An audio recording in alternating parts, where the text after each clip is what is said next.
Hi, this is ZPPS Daudga. Today we are starting our daily activity. One day, one structure. बघा आज आपण जे structure शिकणार आहोत त्या स्ट्रक्चरमध्ये आपल्याला एखादी क्रिया पूर्ण झाली आहे हे सांगायचं. जसं मी जेवण केलं आहे म्हणजे माझी जेवण करण्याची क्रिया पूर्ण झालेली आहे.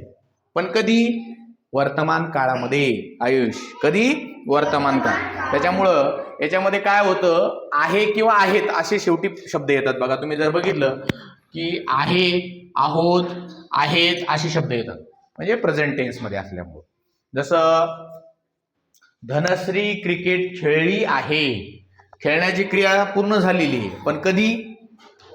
वर्तमान काळामध्ये. कधी? वर्तमान काळ. मग याच्यामध्ये आपलं स्ट्रक्चर आहे बघा, S plus have oblique has plus V3 plus O. आणि एक गोष्ट आणखी सांगायची राहिली की आपला आज आहे डे 65. आज 65वा दिवस आहे आपला आणि आज आपल्याला एक वेगळं स्ट्रक्चर शिकायचं. थोडंसं अवघड आहे पण आपल्याला ते जमल, प्रॅक्टिसनं हळूहळू जमेल. बघा आता हे V3 काय आहे तर तुम्हाला मी मागे आपण व्हर्बचे 4 फॉर्म कसे असतात हे शिकलेलो आहोत. व्हर्बचे 4 फॉर्म आहेत, 4 रूप आहेत. जसं आपण एक जर घेतलं प्ले, प्ले झालं V1, प्लेड झालं V2, पुन्हा प्लेड झालं V3 आणि प्लेइंग झालं V4. असे तुम्हाला 50 मी मागे लिहून दिले होते आणि काल परवा पुन्हा 100 ग्रुपला पाठवलेले आहेत. तर त्याचा उपयोग तुम्हाला या वाक्यांमध्ये करायचा आहे. लक्षात आलं का? तर आता उदाहरण बघूया आपण की मी क्रिकेट खेळलो आहे. मग सगळ्यात पहिल्यांदा आपल्याला प्लेचं तिसरं रूप माहित पाहिजे. प्लेचं तिसरं रूप काय? प्लेड. काय प्लेचं तिसरं रूप? प्लेड. बघा आता मग आता या ठिकाणी सब्जेक्ट आहे, मग आपले सब्जेक्ट आपण लिहिले तिथं, बरोबर आहे. मग आता कोणासाठी हॅज वापरायचं, कोणासाठी हॅव वापरायचं हे तुम्हाला माहिती पाहिजे. आपण हे आधी घेतलेलं आहे. हॅव कोणासाठी वापरायचं कोण सांगतं? हॅव कोणासाठी वापरायचं? हा सांगा, हॅव कोणासाठी वापरायचं? I we they you. I we they you. आणि हॅज कोणासाठी वापरायचं? हा सांगा. He she it noun. He she it noun साठी आपल्याला हॅज वापरायचं. मग आता आयचं मी क्रिकेट खेळलो आहे तर याच्यामध्ये आपल्याला आय पासून सुरू होणार वाक्य तयार होईल. मग कोण सांगतो मी क्रिकेट खेळलो आहे? हा सांगा. I have played cricket. I have played cricket. बघा आय हॅव प्लेड क्रिकेट, मी क्रिकेट खेळलो आहे. आता आपल्याला जर असं म्हणायचंय की ते क्रिकेट खेळले आहेत, ते क्रिकेट खेळले आहेत. हा सांगा बरं. They have played cricket. हा मोठ्याने सांगा. They have played cricket. शाबास. सांगा बरं आम्ही क्रिकेट खेळलो आहोत. हा आम्ही क्रिकेट खेळलो आहोत. We have played cricket. We have played cricket. मग आता आपण जर असं म्हणलं ती क्रिकेट खेळली आहे तर काय बदल होईल? हॅवच्या जागेवर हॅज येईल. सांगा बरं मग ती क्रिकेट खेळली आहे. सांगा. शी हॅज प्लेड क्रिकेट. शाबास. शी हॅज प्लेड क्रिकेट. चला आता पुढचं वाक्य घेऊया. आम्ही परभणीला गेलो आहोत. सगळ्यात पहिल्यांदा तुम्हाला याच्यामधलं जाण्याचं आपल्याला V3 माहित पाहिजे. मग जाण्यासाठी शब्द काय? गो. त्याचं V2 काय? वेंट. गो, वेंट, गॉन आणि गोईंग. गो, वेंट, गॉन, गोईंग. आपल्याला काय वापरायचंय? V3. मग काय वापरावं लागेल? गॉन. काय वापरावं लागेल? गॉन. सांगा आम्ही परभणीला गेलो आहोत.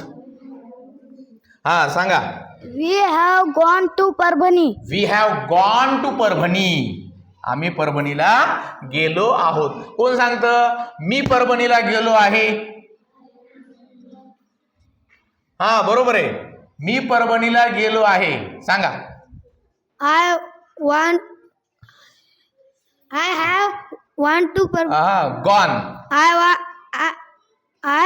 Have gone to Parbhani. हा घाबरू नका. I have gone to Parbhani. चला पुढचं वाक्य बघा. त्यांना पैसे सापडले आहेत. आता सापडण्यासाठी काय शब्द आहे? फाइंड. सापडणे. फाइंडचे 3 रूप आपल्याला माहित पाहिजे. 4 रूप. Find, found, found, finding. मग आपल्यातलं तिसरं घ्यायचंय. काय घ्यायचंय मग? फाउंड. काय घ्यायचंय? फाउंड. चला कोण सांगतं त्यांना पैसे सापडले आहेत? हा सांगा. They have found money. They have found money. मला पैसे सापडले आहेत. हा सांग बरं. I have found money. I have found money. शाबास. आता आपल्याला म्हणायचं तिला पैसे सापडले आहेत. हॅवच्या जागेवर काय घ्यावं लागेल? हॅज. सांगा तिला पैसे सापडले आहेत. हा सांग रे. She has found money. She has found money. चला त्याच्या पुढं बघा. त्याने त्याचे हात धुतले आहेत. धुण्यासाठी शब्द वॉश.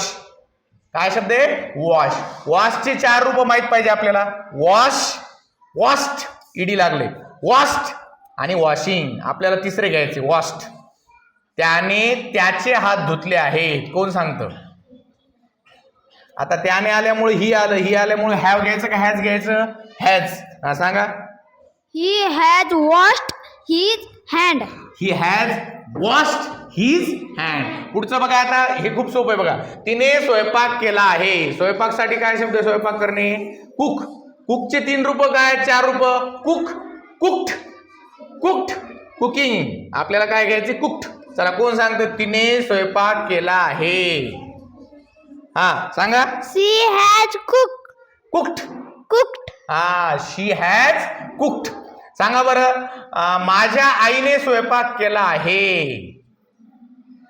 काय घ्यावं लागेल? आईसाठी सुद्धा हॅजच घ्यावं लागेल. सांगा माझ्या आईने स्वयंपाक केला आहे. My mother has cooked. शाबास. माय मदर हॅज कुक्ड. चला पुढचं बघा. त्याने गवत खाल्ले आहे. आता आपल्याला इट साठी हे वाक्य घ्यायचे.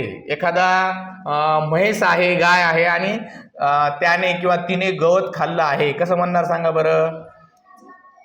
सांगा लवकर. इट घ्यावं लागेल आता. इट. हा सांग बरं. इट. इट घेऊन वाक्य सांग. त्याने गवत खाल्ले आहे. Swaraj. It has eaten a grass. हा it has eaten a grass. It has eaten a grass. सांगा बरं आता. अंशने गाणं ऐकले आहे. आता ऐकण्यासाठी शब्द आहे लिसन. त्याचे 4 रूप आहेत. लिसन, लिसन्ड, लिसन्ड, लिसनिंग. आपल्याला तिसरं पाहिजे. सांगा लवकर. अंशने गाणे ऐकले आहे. हा सांगा. हा तुम्ही सांगा. Us has listened a song. शाबास. अंश हॅज लिसन्ड अ सॉन्ग. बघा याच्यामध्ये अवघड काहीच नाही. याच्यामध्ये फक्त आपल्याला V3 माहित पाहिजे. बाकी काहीच अवघड नाही. कोणासाठी हॅव वापरायचे, कोणासाठी हॅज वापरायचे हे तुम्हाला माहिती आहे. त्याच्यानंतर याचा अर्थ सुद्धा सोपा आहे काढणं. की एखादी गोष्ट झालेली आहे. जसं माझं जेवण झालं आहे. बरोबर आहे. मी परभणीला गेलो आहे. जसं स्वरा इंग्रजी बोलली आहे. भागवत शेताला गेला आहे. म्हणजे जाण्याची क्रिया, खाण्याची क्रिया पूर्ण झाली आहे.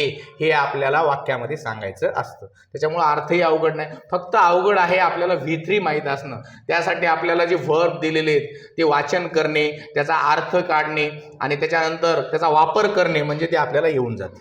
ठीक आहे. So you should make 30 sentences using this structure. This is homework for all of you. So use your verbs which I have given you on your groups. Okay. Thank you so much for watching our video. Thank you.